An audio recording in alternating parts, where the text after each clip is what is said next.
Welcome back everybody to lesson 17 of the Dead Earth game development series. I'm Gary Simmons of the Game Institute. I've also got a personal channel here on the Game Institute, so if you fancy subscribing to that, I'm going to be posting lots of juicy development videos that I find on my travels, as well as letting you know what I'm up to. So we're going to carry straight on now from where we ended off at the last lesson. Now if you remember, we created our AI State Machine base class. It's not complete yet, we still have some functions to add to it, but we got quite a bit of the base functionality sorted and out of the way. And we also created our AI State class, which although doesn't really contain an awful lot at the moment, it does define the interface that is going to be used by the state machine to talk to its individual states. And because our AI State Machine was abstract, we also derived this class from it, the AI Zombie State Machine, which if you look on the right here in the inspector, you can see is a completely empty class. It just derives from AI State Machine, so that we're able to drag that onto our AI Entity object and see its serialized properties show up in the inspector. So we can see now that the current state type enumeration is showing up, allowing us to choose the state that Jill is going to start off in. We also have slots where we can assign our target and sensor triggers, and we also have this really cool slider that allows us to set the stopping distance. What we're going to do first in this lesson is we're going to open up that Game Scene Manager script that we created in the last lesson and did nothing with. Now to refresh your memory, if you look in the scene hierarchy, you can see we created this Game Scene Manager game object and we added to that the Game Scene Manager script. Now that script doesn't exist in the AI folder but in the parent scripts folder. So what we're going to do first is we're going to set up a dictionary in this game object and a few public functions or properties that's going to allow our state machine to register all of its colliders with that Game Scene Manager. The Game Scene Manager is going to act like a database for our AI state machines. You see, every single object in our scene, be it a collider, a script, a mesh, is all given a unique instance ID by Unity. It's just an integer that uniquely identifies that amongst all other objects in the scene. So what we can do is in the start function of our AI state machine, we can call our Game Scene Manager for each of the colliders. We can get their instance IDs and we can say to the Game Scene Manager, I want you to store this integer ID for this collider in a dictionary as the key, and as the value, I want you to store a reference to this AI state machine. So it means that any script anywhere in our level, if it detects that a collider has entered it, it can say to the Game Scene Manager, this is the ID of the collider that has entered my trigger. Can you please tell me if you have an AI state machine associated with it? So in order to do that, we're going to need to do a few things. We need to add a dictionary to our Game Scene Manager. We're going to need to add some functions so that any script anywhere in our scene can call the Game Scene Manager and do a query on the instance ID of a collider. I should say though that in that dictionary, because everything has an instance ID, you don't just have to be able to store colliders, you could store anything that you wanted to associate with an AI state machine. And finally, we're also going to need to make the Game Scene Manager a singleton so that there is only ever one of them in the scene and any game object anywhere can get to that Game Scene Manager instance without having to query the scene or without us having to painstakingly assign references in the inspector for every object that needs to access it. So let's do that now. I'm going to open up the Game Scene Manager in MonoDevelop and I'm going to get rid of the boilerplate stuff. And because I'm going to store a dictionary in here, I'm going to need to use the system.collections.generic namespace. So I'll add that at the top of the file, like so. And then in my private members, we'll create a private member of type dictionary. And as the key, we're going to be using an integer because, like I said, we're going to use the getInstanceID method that all of Unity's objects exposes that's going to return the unique integer ID of that object, which we can use to store in our database. And alongside that, of course, as the value, we're going to store an AI state machine reference. And I'll call this dictionary state machines. And of course, we'll allocate the dictionary as we normally do. So we're now going to need to create some functions that's going to allow our AI state machine to first of all register its colliders with this dictionary. And we're also going to need to create a public function that any script anywhere can call if it has the ID of a collider and it wants to fetch the associated AI state machine from this dictionary. So we'll make this a public method with a void return type, and I'll call the function register AI state machine. It's going to take two parameters. The first one is going to be the integer ID of the collider that we're registering with it, or any object It doesn't have to be colliders, but we're going to be using it for colliders. And as the second parameter, it needs to be a reference to the AI state machine that we wish to store in the dictionary. Inside the method, we just need to make sure that this key doesn't already exist in the dictionary. So we say if not state machines contains key, and then pass in that integer that we were passed as a parameter. So it means inside this conditional, we can say state machines key equals state machine, like so. So that's the only function that's needed for our state machine to register any colliders with this database. And you're going to see in a minute, we're going to add to the startup procedure of our AI state machine the process of calling this function twice, once to register the ID of its sensor trigger, and again to register the ID of its capsule collider. We don't need to register the target trigger because nothing else in the scene is going to care about interactions with that except the AI state machine itself. So now we need a public method that's going to allow any script anywhere to say to our game scene manager, I have an instance ID of a collider. Please can you tell me if there is an AI state machine associated with it? Because if there is, I want it returned so that I can talk to that zombie and set its various states. So we'll make this a public function that returns an AI state machine, and we'll call this get AI state machine. Simply going to take an integer, which is going to be, of course, the ID that we're going to use to look up into the dictionary. And we'll allocate a local AI state machine reference variable that we're going to store the result of the search in. I'll call this machine and set it to null by default. And then we'll use the dictionary's try get value function again. So we'll say if state machines try get value, and as the first parameter, remember, we pass in the key, and as the second parameter with the out parameter modifier, we pass in the variable that we would like to receive the result, which is our local machine variable. And you will remember that if that key doesn't exist, then the state machine's try get value function will return false, and this conditional block will not be stepped into. But if we do step in here, it means we have actually found the result. So we'll simply return it, return machine, and outside it means that it didn't exist, so we'll just return null. Like so. And I'm just going to put some comments on those functions. There you go. That looks a bit nicer. So we have the register AI state machine function now that's going to allow our AI state machine to register its colliders. And we've also got the get AI state machine function, which is going to be called from other trigger handlers that may be placed on objects throughout the level. Whenever there is an interaction that occurs on an object, it's going to want to know if the collider that has triggered that interaction belongs to a zombie. In other words, does it have an AI state machine? That's easy enough to do within the script. We simply just get the instance ID of the collider, and then we would call the get AI state machine function, and if it doesn't return null, then it's basically returned to us the answer, yes, it does belong to a zombie, and this is the state machine of the zombie that has entered your trigger. However, as we're going to have lots of these scripts handling lots of these interactions, we don't want, with every script we create, having to drag a reference to this game scene manager script. So we're going to make it a singleton. This means that only one game scene manager should ever exist in the scene. And what we're going to do is we're going to create a static instance member of the game scene manager class, which the first time it's invoked is going to search the scene for that instance and store a reference to it. And then when any script after that calls the property to fetch that instance, it's already going to have found that instance. It won't have to do any searching, and it can simply return it. So the first thing we're going to do is create a private static variable. Remember, this is going to be a member of the game scene manager class, not of any particular instance, and it's going to be of type game scene manager, and we'll call this instance, and we'll set it to null at startup. This instance is going to be used to store a reference to the only instance of the game scene manager that should exist in the scene. So now we need to create a public property, a getter, so that any script anywhere in our level can simply get to this instance and start calling the register and get functions that we've just created. So we'll create a public static property that returns a game scene manager object, and we'll call this instance without the underscore. And in the case where this is not the first invocation of this property, it needs to be a getter.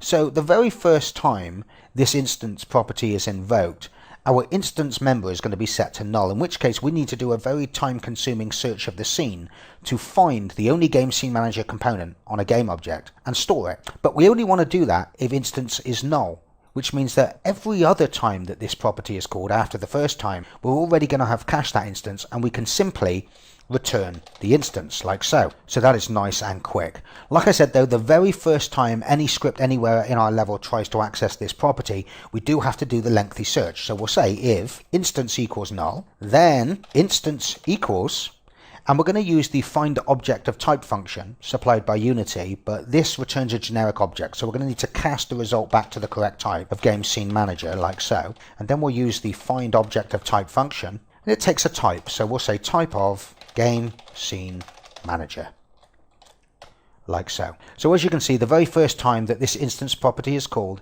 instance here will be null, and this code will be triggered that will search the scene for the very first instance of a Game Scene Manager that it finds on a game object, which we know is going to be this one and only instance here stored on our Game Scene Manager game object. And then it's just going to return it. But for every instantiation of this property after the first time, none of this will be activated because instance won't be null and will simply return the already cached instance of our Game Scene Manager. So that's all we need to do in the Game Scene Manager for now. Let's save that off and just check we haven't got any errors. And we haven't. All is good. So let's now drill back down into our AI folder, open up our AI state machine script, and add some code to its startup procedure that's going to register its colliders with our Game Scene Manager. So I'm going to add the code that registers the colliders of our state machine in its awake function.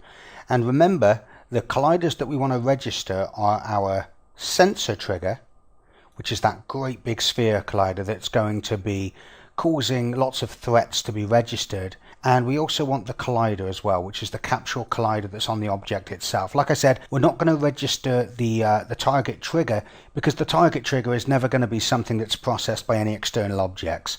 We're going to handle any collisions between our capsule collider and the target trigger within the state machine itself by implementing on-trigger functions. So I'm going to move down into my awake function, and I'm going to say, actually I better make sure first of all that we have a valid Game Scene Manager in the scene, so you can see how I get that instance. So what I'm going to say is if Game Scene Manager dot instance doesn't equal null, and obviously if this is the first time that any script has tried to use that instance property, we saw just now that that's going to cause a search of the scene for that Game Scene Manager component. And then what we're going to do is we're going to say if we have a valid collider, remember this is our capsule collider, then we're going to say Game Scene Manager dot instance dot register AI state machine, and as the key we're going to send in the collider's ID. So we say collider dot get instance ID, like so. It's just a function that takes no parameters. Like I said,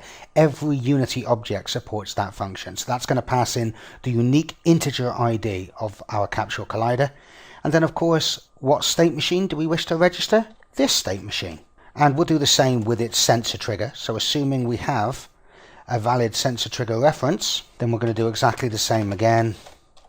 But this time, of course, as the first parameter, we're going to send in the unique ID of our sensor trigger, like so. And of course, as the second parameter, we send in ourselves, this state machine. And you're going to see later how when we set up our zombies to have ragdolls, they're going to basically have a collider on every single body part, and this conditional here is going to be extended, and we're going to add code that is going to collect every single collider of every single body part and also register it with the Game Scene Manager. So every single collider on our zombie will be stored in that dictionary with its associated state machine reference. So I think the next thing we're going to do is we're going to add the onTriggerEnter and the onTriggerExit functions to this class. These are some of Unity's magic functions, meaning they'll be called by Unity. But when will they be called by Unity? Well, let's go back to our Unity editor, and we're going to get a message on this particular game object, which is, remember, is on the AI entity layer, when its capsule collider here enters the target trigger. That's the only time we're really going to get an onTriggerEnter and onTriggerStay message. All of the other collisions with our sensor trigger are going to be handled elsewhere. In fact, I use very much a push system, so it's the actual threats out in the world that push their sort of knowledge of themselves into the state machine rather than the state machine collecting them. So in our AI state machine itself, which is on the AI entity layer, all we're going to get notified about is things that collide with our capsule collider, and the only things that collide with our capsule collider are things on the AI entity trigger layer, and at the moment that is just our target trigger. So our onTriggerEnter function and our onTriggerExit function is purely going to deal with just the case where our zombie has arrived at its target. So let's go and implement those now. So I'm going to scroll down to the bottom of the source code, And I'll work on the onTriggerEnter function first, and I'll make this a protected virtual void so we can override it in the derived classes if we want to. And this, of course, is called onTriggerEnter, and it takes as its only parameter a collider. That's the thing that we've collided with. So when this function is called by Unity, this other collider here will be the collider of our target trigger. Now we need to make sure that it is actually our target trigger, because when we have multiple zombies in this scene, each one of those will too have its own target trigger, which will still be on that same layer. Therefore, this function is going to be called on our zombie, even if we entered into the target trigger of another zombie. So we need to make sure that other is actually our target trigger. So we'll simply return from this function if our target trigger is null, or if the other collider isn't our target trigger. Then we know whatever has generated this function is not a collider that we care about. We only care about one collider, our target trigger.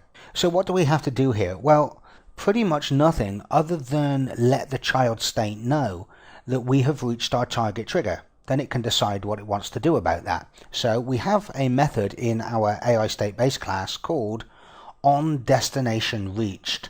So that is what we will call to notify the child state. So I'll say if current state.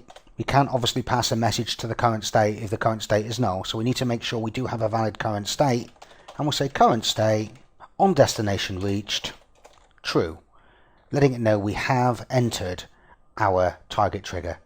And I'll add a comment to that function that just lets us know. It says it's called by the physics system when the AI's main collider enters its trigger. This allows the child state to know when it has entered the sphere of influence of a waypoint or the last player sighted position, for example. So I'll also put a comment in there saying notify child state. So the next function we have to add is kind of the reverse of the onTriggerEnter function, which is the onTriggerExit function. And all that's going to do is call the onDestinationReached method of the current state, but passing false as the parameter. So I'm going to paste in that function so you don't have to watch me laboriously type it out. So as you can see, this is called whenever our character was in the target sphere but is no longer in the target sphere. And this typically happens when, let's say for example, the patrol state is running, and the patrol state will be notified when its destination has been reached by the onTriggerEnter function, because if it was heading towards waypoint 1, then our target trigger will be positioned at waypoint 1, and when we reach that waypoint we will penetrate the trigger.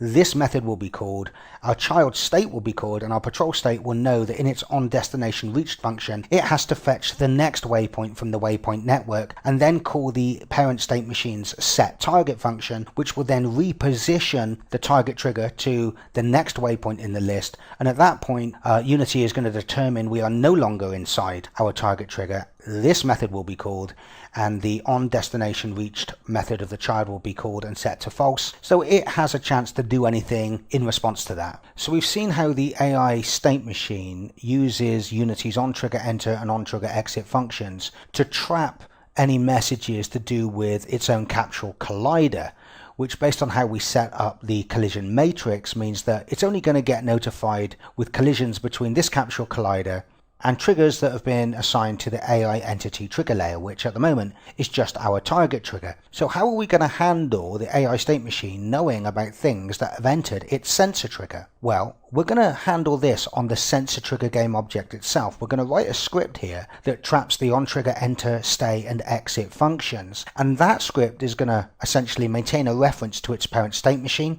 and whenever there's a trigger message it's going to filter it through and it's going to send it to the parent state machine. And then the parent state machine will then send that down to its child state. And we saw in the last lesson that our AI state class has this onTriggerEvent function, where we can tell it if there's been an enter, exit or stay event type and the collider that generated it. And we're going to do the same thing, use this almost exact same signature in our AI state machine. Let me implement that function now. So I'm going to create a public virtual so we can override it in any derived classes if we want to. A void return type, and we'll call this onTriggerEvent type, just like the child state. Remember, this function isn't going to be called by Unity. Unity knows nothing about this function. This is a function that's going to be called by the script that's on our sensor trigger when it's handling its trigger messages. So just like the child state version of the function, as its first parameter it will take an AI trigger event type, which we'll call type, and as its second parameter it will take a collider, which we'll call other.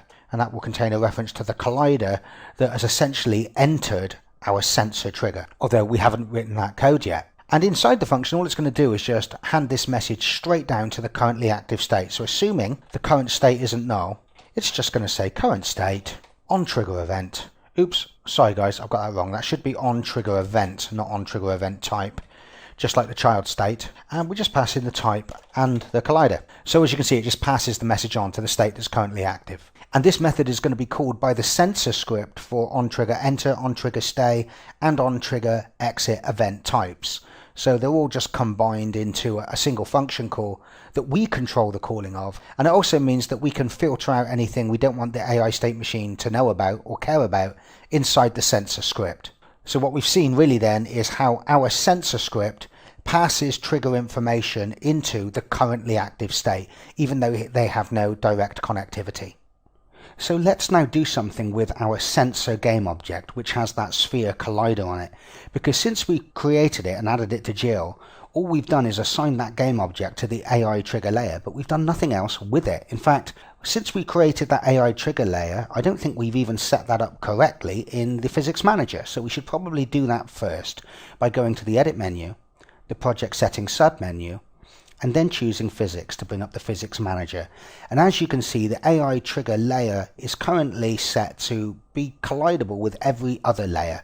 And at the moment, I'm going to turn all of those off because we've yet to create the layers that are going to be assigned to objects that our sensor is going to be sensitive to. But for now, just think whenever you see AI trigger, basically means objects that are sensors of zombies, because those are the only objects that are ever going to be assigned to the AI trigger layer. And you'll see later on that when we start creating aggravators, such as sounds that will aggravate the zombie, we're going to add triggers on them, and they're going to be on a special layer that is sensitive to the AI trigger layer. So too will the player be sensitive to the AI trigger layer, but we'll see more on that later. For now, what we need to do is just create a new script, add it to our sensor object so that it implements the on trigger enter, the on trigger stay, and the on trigger exit functions of mono behavior, which Unity is going to call whenever objects sensitive to the AI trigger layer enter our sphere. And those functions are then going to dispatch the message back up to the on trigger event function of the state machine that we just implemented. So I'm going to create a new script in my AI folder, and I'm going to call this AI sensor, like so. And I'm going to drag and drop that onto my sensor game object, and then I'm going to open it up in MonoDevelop. So the AI sensor script is going to have to store a reference to its parent AI state machine. And what we'll do is we'll have the AI state machine set this variable in its sensor, in its start function. So we'll go and sort that out a little bit later on. For now though, let's just create the variable that's going to store that information. So I'm going to create a private variable of type AI state machine, and I'll call this parent machine. Actually, parent state machine, just so I know exactly what that is. I'll set it to null. And I'll create a public setter for that, which the parent machine is going to need in order to set this member. So I'm going to call it parent state machine, and we only need a setter for this, and we'll say parent state machine equals value, like so. So I'm now going to go up to the start function of my AI state machine, and I might as well just do this at the top of the function. I'll say if sensor trigger isn't null, then we'll allocate a local variable of type AI sensor, which remember is the name of our behavior, and we'll just call this script, and we'll say equals sensor trigger get component, and we're looking for type AI sensor. So what we're saying is if our sensor trigger variable has been assigned a valid reference to a sphere collider, then we're going to say to that sphere collider, can you please give me, if it exists, the AI sensor component that is on your game object? And if one exists, script will not be null. So then we can say script dot parent state machine equals this. And we've just stored a reference to ourselves, this AI state machine, inside that sensor script, so that the sensor script is now going to be able to, in response to getting trigger messages, dispatch a call to this on trigger event function. So let's now call up our sensor script. Actually, I don't think we need the start function or the update function. I think all we need to do is implement the on trigger functions. And I've just pasted all of these in just because they're so simple. As you can see, if we look at the on trigger enter function, when this is called by Unity, it's going to pass in the collider of the object that has entered our sensor trigger And assuming we have a reference to the parent state machine, we're going to call its onTrigger event function, passing in as the type of event the enter type, and we pass in the collider. And the other functions, the stay and the exit variants, are exactly the same, except when they call the onTrigger event function of the state machine, they just pass in AI trigger event type.stay and AI trigger event type.exit respectively. And that is our sensor script done. So now's a good time to pause the video if you want to copy that and type it in yourself. So I think what we want to do now is add a couple of extra properties to our AI state machine so that any calling object can ask the state machine to give it the world space position and radius of its sensor trigger, because we saw in the last lesson that our AI zombie state machine is eventually going to have properties such as hearing range and sight range, and when those calculations are being performed, they're going to need to know the position and the radius of the sensor trigger to see whereabouts within the sphere that object is and whether it truly is a threat. And getting the position and radius of the sphere is not as simple as it might seem, because not only do we have the center offset from its parent game object, but both that center offset and the radius may have been scaled if any game object in its hierarchy, in other words, if any of its parents, direct or otherwise, has any scaling factor other than 1, then these are only really telling us in the sphere collider what the local offsets are before that scale. If I click on the sensor game object's parent, for example, and scale it up, you can see that changes the size of the sphere trigger. But if we look at the sensor, its radius hasn't changed. So we need to calculate what that radius is once it's been scaled by all the scaling factors of the game objects above it. And the same too is true for the position, which this center offset here of 1.6 needs to be scaled if we've made its parent game object, or the one above that in the hierarchy, twice as tall, for example. That offset's no longer going to be 1.6, it's going to be twice as high as that. So we need an easy way so that any script can say to our AI entity, I'm going to do some calculation based on your world space size and radius. So those are the properties we're going to implement now. So I'm going to call back up my AI state machine, and I think as these are properties, I'm going to kind of put them up near the top of the class underneath my public properties section.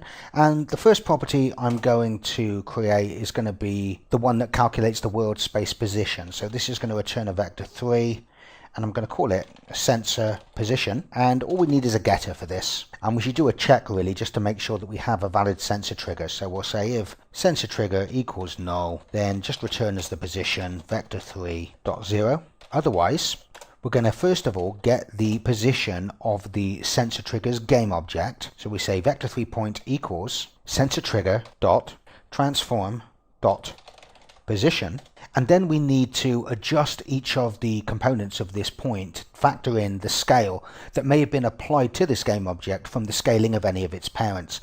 And the transform component has a property called lossy scale that allows us to get this information. So we'll start with the X component first. So onto the X component of our point, we will add the sensor trigger's center point. Remember, that's this center offset here, which is 1.6 locally, not taking scale into account. So if we didn't take scale into account, then irrespective of how we've scaled up the parents, we would only ever be adding 1.6 on, which may not be correct.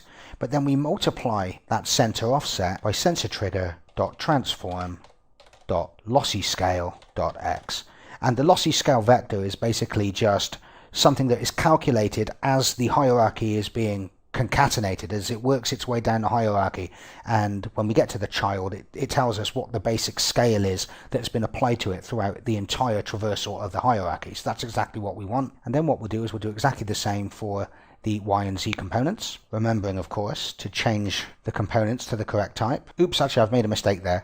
Obviously, because I'm doing this on a per component basis, just to make it easier to see what's going on. And then, of course, we just return our newly scaled center point of our collider.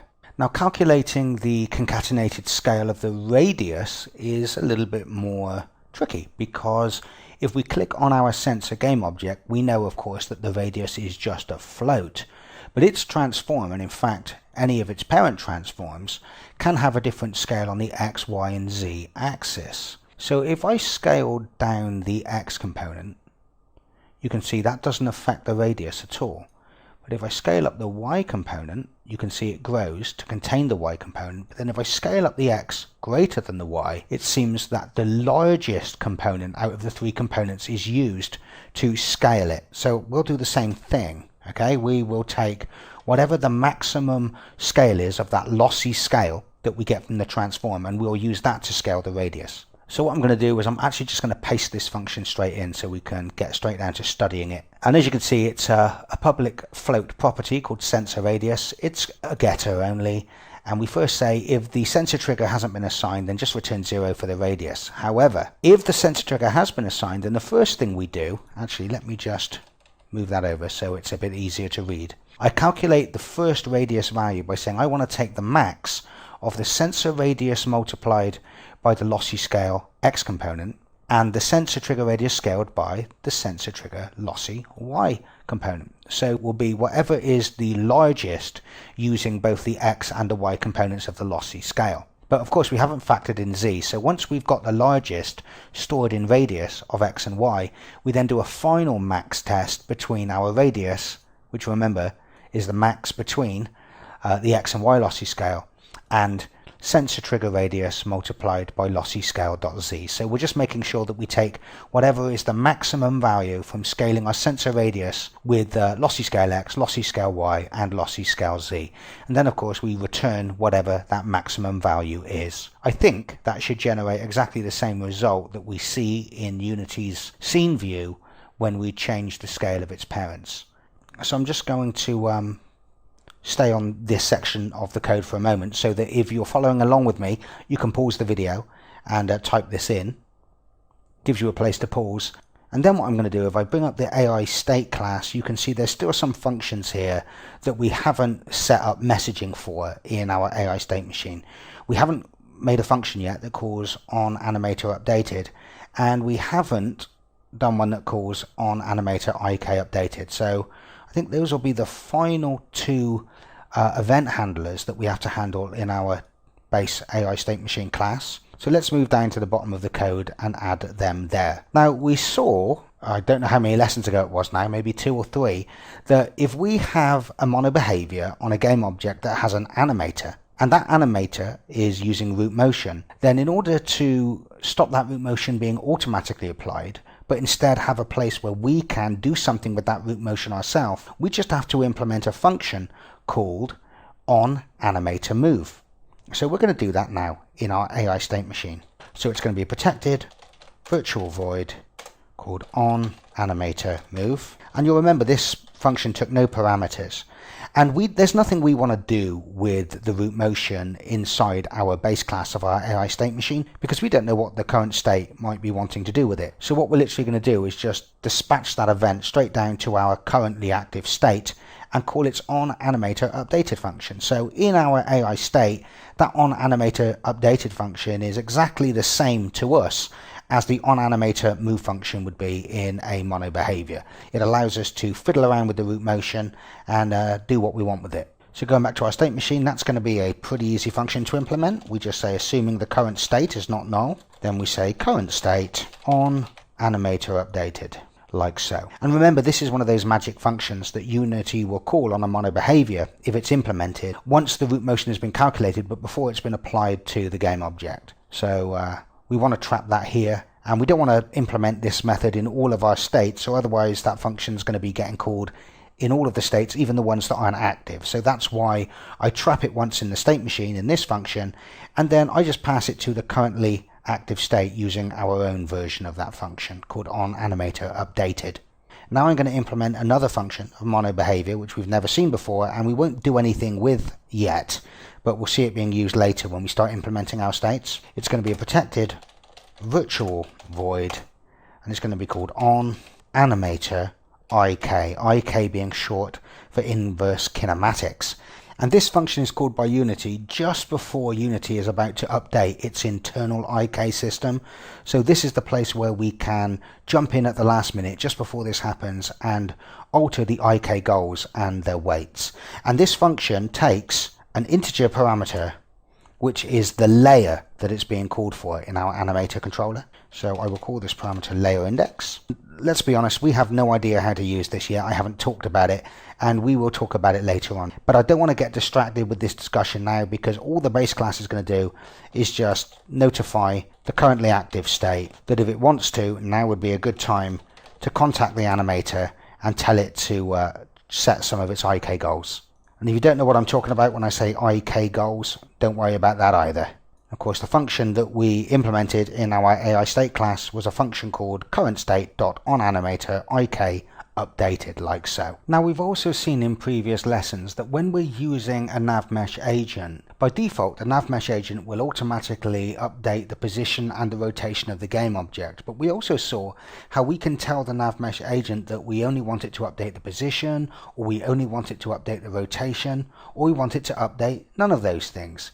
Now, I think we're pretty much going to be using a system in most states where we want the NavMesh agent to update the position, but we'll take care of updating the rotation, either by making the player face in the direction of the target, like we saw a few lessons ago, or by using the root motion that is given to us via the animator. But either way, it would be pretty nice if any of our states could say to the AI state machine on a per state basis, I want you to configure the nav agent in this particular way for this particular state. So we're going to create a function that's going to allow our states, or indeed any object that wants to talk to our state machine, to do that. So we're going to create a public function. This doesn't need to be virtual because we'll never want to override this. It does something that's so simple. We either want to use it or we don't. So it's a public function with a void return type, and I'm going to call this nav agent control. And it will take two booleans. The first boolean will simply describe whether we want the nav agent to update the position. So we'll call that position update. And of course the second one will be whether we wish the nav agent to control the rotation of our game object, like so. Then inside the function we'll just say if we have a valid NavMesh agent, which remember we've cached inside our NavAgent class variable, then we will say NavAgent.updatePosition equals position update, and NavAgent update rotation equals rotation update. And that's all that function has to do now. So any of our child states, when we enter them, can say, hey, I want the nav agent to behave in a certain way with respect to my game object, and we can configure this on a per state basis. So I think I'm going to add some comments to all of these functions that we've just written. There you go, that looks a little bit nicer, doesn't it? Certainly help you guys out when you download this this script. Makes it a bit more readable. So we just have one more little system to set up, and then our AI state machine base class will be complete, and thankfully we can then move on to creating our actual derived zombie behaviors. And the system we're going to create is going to allow our animator to tell our AI state machine on a per state basis whether root motion or root rotation from the animation file should be used to position our transform. To understand why we need this, cast your mind back to a few lessons ago when we had Zombie Jill here running around the level. You will recall that when we assumed the use of root motion and root rotation all the time, we had a situation where sometimes Jill wouldn't be able to get the angle that she needed based on the animations in her blend tree to get to the target, be that the player or another waypoint. And we saw how we could make Jill more agile by saying that when she was in a locomotion state, we would throw away the root rotation and would rotate Jill ourselves so that she was facing in the direction described by the desired velocity of the NavMesh agent. But we also had to be aware that if Jill had to make a very steep angle turn, then we would see her spin on the spot. So in cases where we wanted to do that, what we would do is transition her into a turn on the spot animation, and in that situation, when the turn on the spot animation clip was playing, we did enable root rotation so that she didn't look like she was sliding. Now in that early demo we were able to hack this into our demonstration code quite easily, because all we had was a locomotion state that didn't use root rotation and a turn on the spot state that did use root rotation. But we're going to be designing a much more complex animator now with multiple layers and quite complex animation state graphs on each layer. So we're going to need a system that's much more generic, a way for us to say to the AI state machine, this clip currently playing wants to use, for example, the position from the root motion but not the rotation, or vice versa, or both. So how can we do that? Well, fortunately, there is a new script type that was introduced with Unity 5 called State Machine Behaviors, and they really are quite wonderful. If I call up the Unity documentation on state machine behaviors, you can see in this image here that a state machine behavior is much like a mono behavior. But whereas mono behaviors are added to game objects and are seen as components, state machine behaviors are added to states within the animator. This allows us to add any number of custom scripts to a single state in the animation graph, and in our case we can have a script on each of our states such that when that state is transitioned to, communicates with the AI state machine and says, hey, I want you to turn on root motion, or I want you to turn off root motion. If we call up state machine behaviors in the Unity scripting reference, you can see that the interaction happens much like with a mono behavior when Unity calls several handler functions. So you can see, for example, there is an onStateEnter function, which if we implement, Unity will call when the first frame of that state is about to be executed, much like we have the onTriggerEnter function. There's also the onStateExit method, which is going to be called by Unity when we're just about to transition away from that state and it's the last update. We also have the onStateUpdate method, which is analogous to Unity's onTriggerStay method. It's going to be called every single update of that animation except the first and last updates, which of course are handled by the onStateEnter and the onStateExit methods. And it also has the onStateMove and the onStateIK methods, which are analogous to mono behaviors onAnimatorMove and onAnimatorIK methods. So we have handlers that allow us to tap into each point along the animation timeline and do things. And up above here you can also see there's public functions to handle when we actually enter the state machine and exit the state machine, and this is going to be more useful when we're using an animator that actually has sub state machines built within a given layer. Now we're not going to be doing that in this zombie state machine, I don't believe, but we will be using these probably later on when we design the state machine for our first person ARMS system. So it seems pretty easy, right? What we can do is we can implement the onStateEnter method of one of these state machine behaviors, and when this method is called, we can say to the state machine, hey, I want you to enable root motion, and when it exits it, we can say, hey, I want you to turn off root motion. And we can also define some variables that will show up in the inspector, which is again another really cool thing about state behaviors. They're going to have their own inspectors, so we can create a very generic root motion configuration script that just has two Boolean variables that are exposed in the inspector, so that in our state machine we can select a state and we can say, hey, I'm going to turn on root motion and turn off root rotation for this state. However, there is something we need to be aware of. Our state machine behavior is obviously going to need to talk to our AI state machine. However, the AI state machine is an instance that exists in the scene, and we can't store references to objects in the scene in the inspector of our state machine behavior. And the reason for that is that unlike a mono behavior that we drag into the scene and place on a game object, which then exists as an instance in the scene, the animator on which the state behavior lives is an asset. It doesn't actually exist in the scene until we actually press play. Because you'll remember, of course, we only create one animator controller, but we assign that to the animator of various different zombies. When we press play, we can think of the animator component as being like a prefab, which Unity then instantiates at runtime all of the different instances of. Therefore, the instances of the state machine behavior scripts that we've added to our animator also don't exist until we press play at runtime. So we can configure the inspector fine for static stuff, for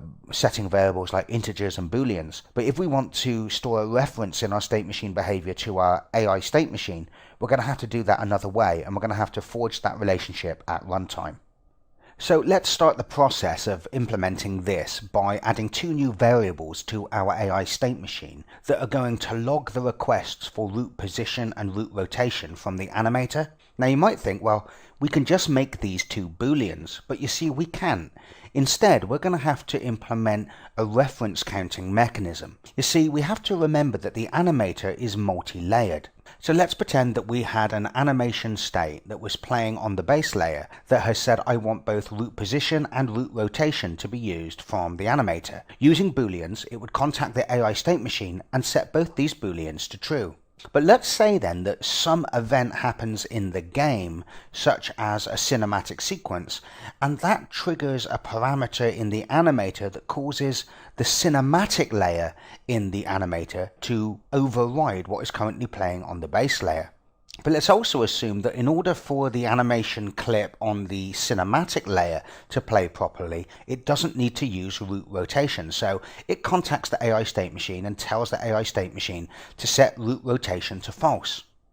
However, when that animation clip in the cinematic layer has completed and it's over, and that layer is now turned off, we're back in the base layer, which, remember, is the animation clip that wanted to use both root position and root rotation. When we go back and that clip is still playing, root rotation has then been turned off and the animation is not playing correctly. Trust me, I made this exact same mistake when I implemented this system to begin with. So what we will do is we will implement these two variables as integers, and our individual animation states will essentially request both root position and root rotation that will cause these integers to be incremented. Therefore, if we had a animation on the base layer that had requested, say, root rotation, then the root rotation reference count would be 1. If we then moved up into the cinematic layer, because it was overriding the base layer, that animation clip doesn't want root rotation, so that would decrement that count by 1. So the root rotation variable in our AI state machine has now been set back to 0. However, when the state machine behavior on the animation clip in the cinematic layer exits, it will once again add on that reference that it decremented at the start of its behavior, setting it back to 1 again, so that when the base layer animation clip gets focus again, it's set to 1 and we've got root rotation as it expects. So basically, any animation clip in our animator that, say for example, wants to have root motion, in its onStateEnter function will add that reference, but then in its onStateExit function will remove that reference. And the same will be true in reverse for states that don't want root motion. On their onStateEnter function, they will essentially decrement that reference, and on their onStateExit, they will add it back on again. So we always keep track of whether some state somewhere playing in a layer is requesting root motion. Of course, this isn't going to help you out if you design the layers very badly in your animator. If you have a situation where you have two animation clips playing at the same time on both layers that both have non-zero weights, and one of them wants, say, root rotation and the other one doesn't, well, then you're gonna get root rotation in that sense, and the other animation will have to suffer. But you shouldn't design your animation tree in any way that would be an issue. So let's now add those two protected integers to our class. I'm going to paste them in, save me typing them. This is what they look like. The first one is called root position reference count, or ref count, and the second one is called root rotation ref count. And I set them both to 0 initially, which means by default we're not requesting any root motion at all. And then what I'm going to do is implement a public function that our state machine behaviors can call to increment or decrement both of those reference counts. So this is going to be a public void return type, and I'm going to call it add root motion request. And it's going to take two integers. The first one will be root position, and the second one is called root rotation. And remember, these will either be 1 or -1. Okay, they can be negative values as well, which means they're going to decrement the reference count. And then we say root position ref count plus equals root position, which, remember, if root position is a negative value, that will subtract it. And root rotation ref count plus equals root rotation, like so. And I'll put a nice little comment in there, like so. And then I think what I'm going to do is I'm going to add two properties that our child states can query to test whether root position or root rotation should be applied. So basically just testing whether these values are greater than 0. So I'll put those right up the top there in my public properties block. So this is going to be a public Boolean return type, and I'll call the property use root position. And this just needs a getter, and it will simply return the result of if root position ref count is larger than 0.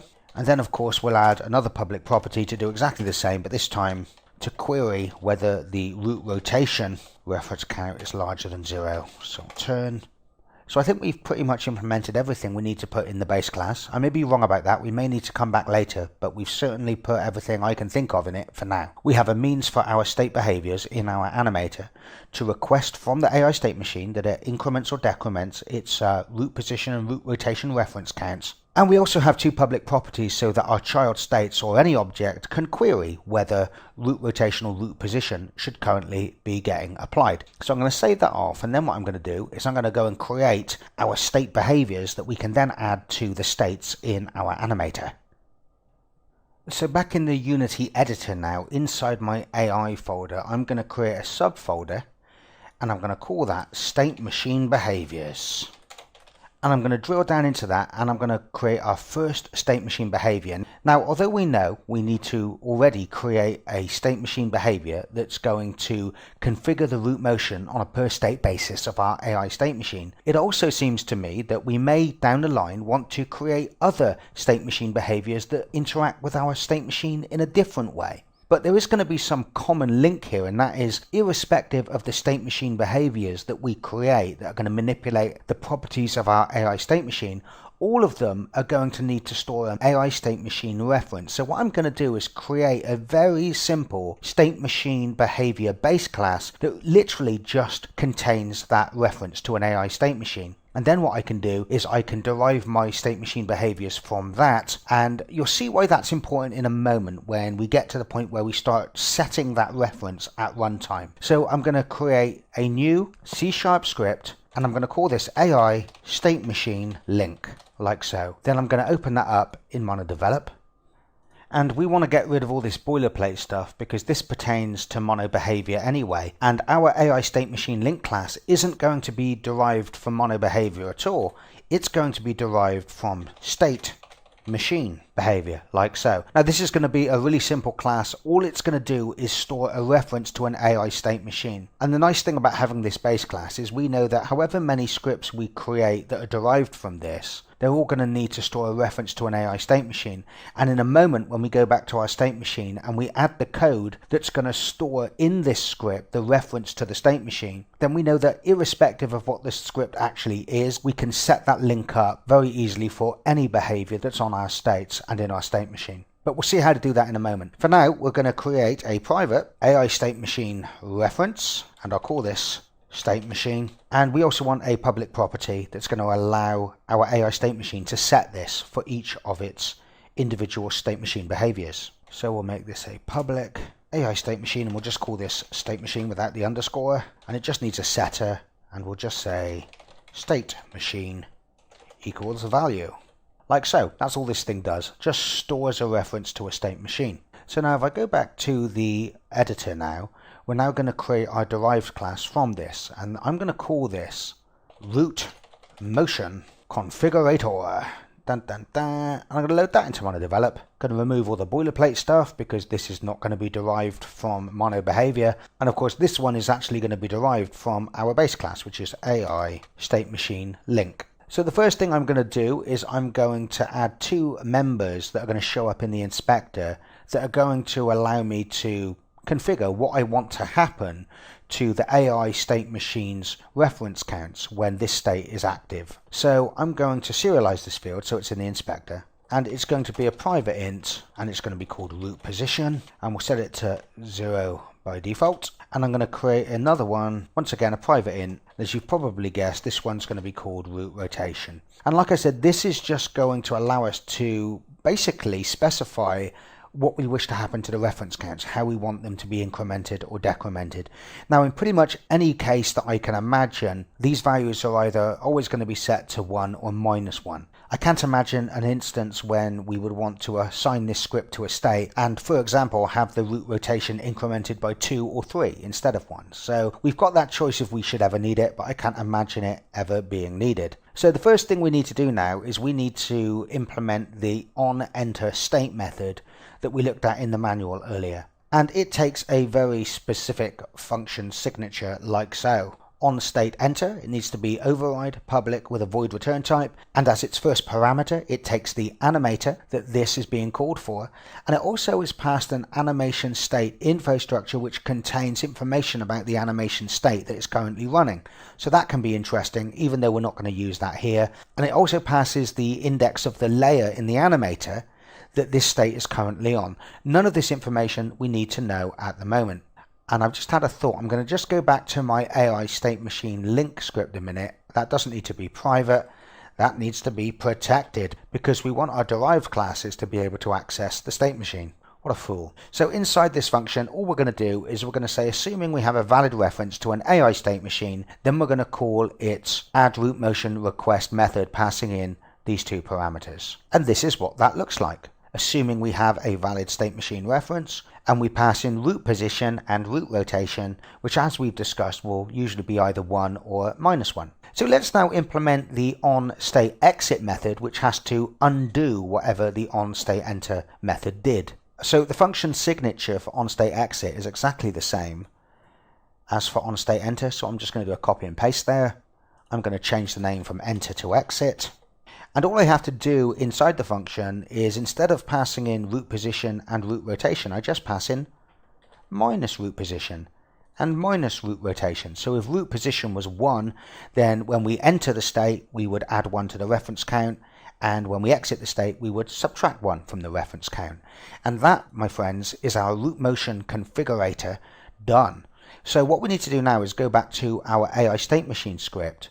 And we need to go up to the start function and we need to add some code that is going to get all of the behaviors on the animator and set its state machine reference. Unfortunately, Unity's animator component has a function called getBehaviors that allows us to do just that.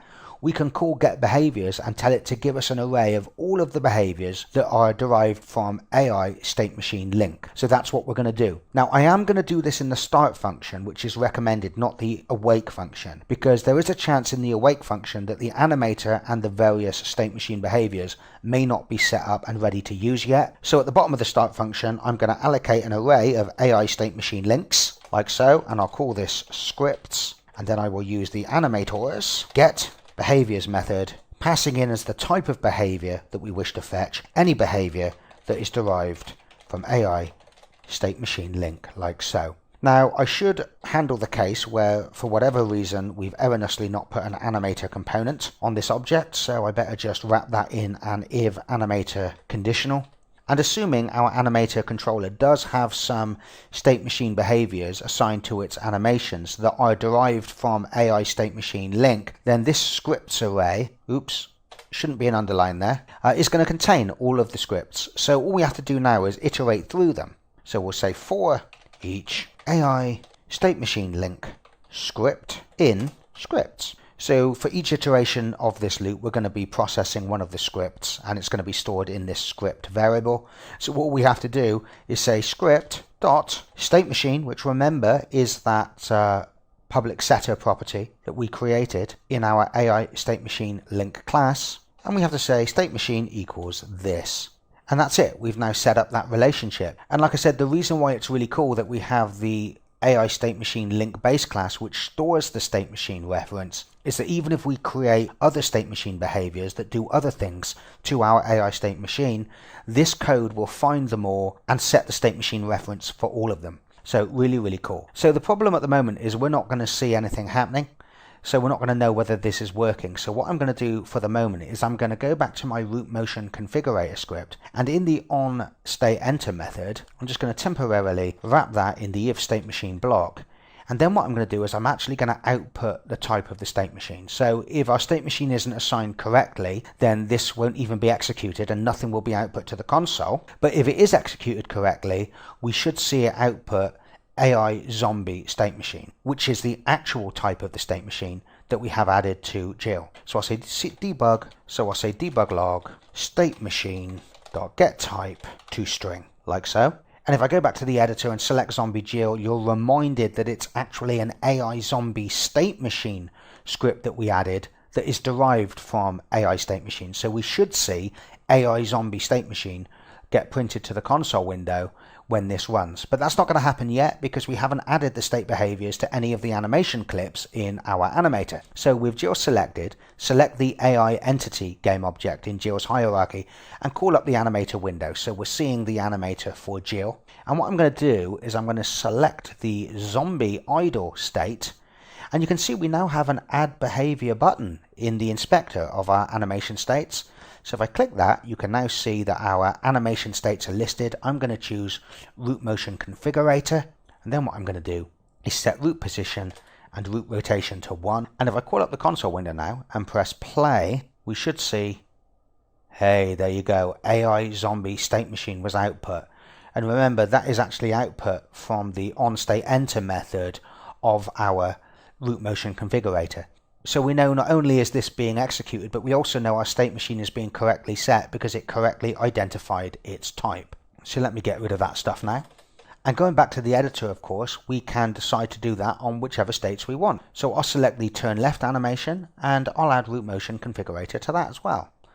And we'll set root position to 1 and we'll set root rotation to 1 as well because we want that on both of our turn on the spot animations. So I've added a root motion configurator to our turn right animation, like so. And our locomotion state, we don't need to add one of these scripts to because we definitely don't want root rotation being set. But we do want root position being set, so I suppose to be well behaved, we should add one of these anyway and set root position to 1 and root rotation to 0. And the same is actually going to be true for crawling, although we haven't dealt with the crawling behavior yet. We're going to treat it very much the same as any locomotion behavior, which means that we want it to use the root motion for its position that is going to be used to set the velocity of the nav agent. We want to sort of turn the zombie on the spot because we don't have any turning whilst crawling animation, so we've got no choice. We have to spin that puppy on the spot whenever we wish it to change direction. So I'll add a root motion configurator to that. Once again, root position equals 1, root rotation equals 0. Now remember, you might be thinking, well, why don't we set root rotation to -1 if we wish to turn off root rotation? But we don't have to do that because if, for example, we're in the zombie idle state, you can see root position and root rotation is set to 1. But as soon as it exits that state, they're going to be set back to 0 again. When we go into the crawling locomotion, it's going to set root position back to 1 again, but root rotation will not be set to 1, it will be left at 0. So we do need these root motion configurators on all of our, essentially our locomotion states on the base layer. So the only time we really need to use negatives is when on an additional layer, such as a cinematic layer or an attack layer or a death layer, we know that in the base layer there might be root position or root rotation being used, and we want on that layer to cancel it out. But you'll see how all that's used later. So I think that's pretty much all we're going to do for today. Time has moved on. We've got quite a bit done, including our introduction to state machine behaviors, which we're going to be using not only throughout the zombie animator, but also our first person arms animator when we get around to that. So thanks for listening, guys, and I will see you in the next video. Bye bye now.